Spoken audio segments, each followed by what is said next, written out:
all right? It all comes back down to the process. I called my mom yesterday. My mom is a crybaby, y'all. Wait, she is she's crying. I said, Mom, I'm going to talk about you tomorrow night. Oh, my God, okay, let's do it. So proud. I said, I'm going to talk about you tomorrow because I'm so excited because she graduates this Friday, all right? Graduates.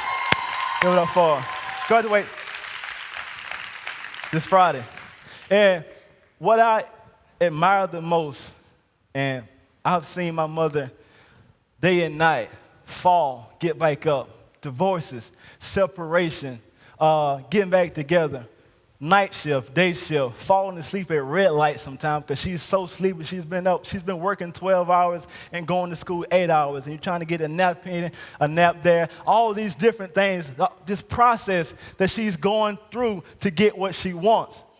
All these different things that she's going through to get what she wants. And she taught me something that even though it's tough, even though the process is hard, even though you have to stay up late some nights and sacrifice yourself, it is all a part of God's will. The process is a part of God's will.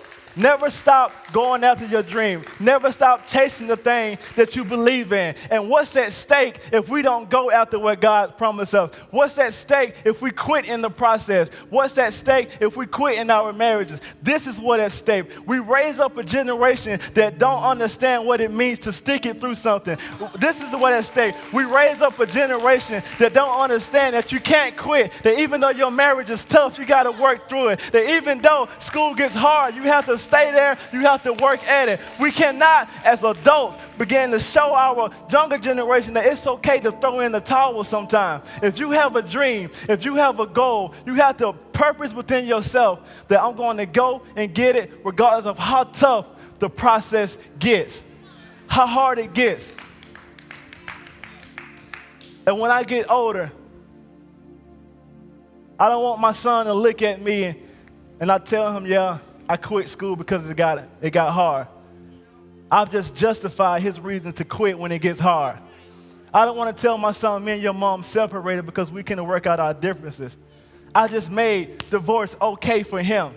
I don't want to tell my son that it's okay when school gets hard to just drop out because I've just made that okay for him.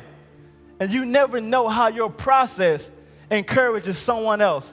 We always think our process is just for us. No, our process is not just for us because Jesus Christ himself showed us that even though this is tough right now, and we see that inside the Garden of Gethsemane when he's crying, he's sweating blood, he has tears, but he showed us that even though it's hard, even though it's tough, they're beating me, they're spitting on me, I got thorns on my head, this cross is heavy, the stripe on my back. Even though it's hard, I'm not going to quit because this is not about me. It's about the people 2,000 years from now that are going to be watching me. And if I quit, I will show them that it's okay to quit. If I don't make it to Calvary, I will show them that it's okay to quit. And Jesus said, I'm not going to give you any way out of this process. You have to stick through the process. When you don't know what to do, stick with the process. You felt like throwing in the towel. You are my energy.